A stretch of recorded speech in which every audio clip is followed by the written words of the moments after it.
Hey everybody, I'm Duane Marino. I'm here in front of my bookshelf at my condo in Toronto, and I want to give you a little view of what's on here. It's about 100 books. I think I've probably read 400 or 500 books on various things. Some of these things are just personal interests. Some of these authors are now friends of mine and people I've done work with. And kind of cool when you actually have your own books on your own bookshelf as kind of a reminder of where you've been and what you've done. I want to talk about reading for a second. Reading is very different than maybe watching a video or something on YouTube. Now, I love YouTube and I love my online training and other online trainings that I've done. But when you read a book, your mind has to process it completely differently than a video that's streaming in your mind. You are forced to connect the dots and try to interpret what the author meant by whatever's in front of you in that particular paragraph or sentence. So I encourage you to read a little bit, and reading in a lot of cases is a lot more deep learning and understanding for that reason than watching videos. Now, with attention spans dropping, you better be reading something you're interested in. So go to Chapters or Indigo or Amazon or whatever else and find somebody or find something you want to follow or learn something about, but there's lots of information out there. The premise behind reading is you get to turn decades into days. So any successful person out there will tell you a lot of the information they learned, they gathered and garnered from other successful people.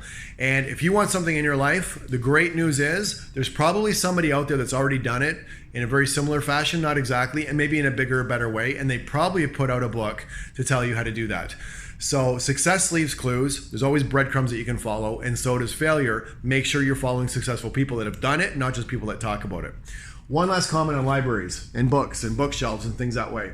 When I look at this bookshelf and I look at the splines on the books, I'm able to mentally replay, just based on that, the information that I thought was the most interesting for me at that time, and actually where I was in my life when I read it, and what sort of motivated me to buy them.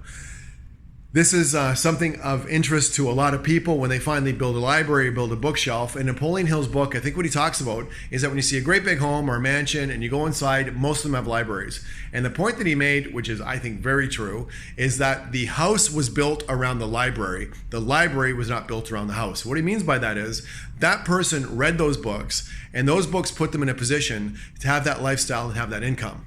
They didn't buy the books and build the library after the house was up. It's usually the other way around. So in my seminars, I'll ask people to put up their hands. I'll say, okay, now who wants to be a little more healthy, wealthy, and happy? And everybody sort of, puts up their hand.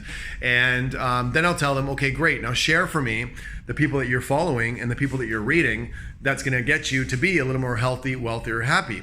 And what I'm really surprised to see and happy about is that most people start talking about the people that they follow, their mentors, the YouTube videos they watch, or the books that they read. So make this weekend the weekend of studying. Anything worth having is worth studying. I truly believe that. That's been a life motto for me for a long time. That's one of my favorite quotes. And if anything that's worth having is worth studying, I ask you this question. First off, what do you want? What do you want to have? And second thing, are you studying it? I'm Duane Marino. Create a great day and a great weekend, and we'll see you on the next one.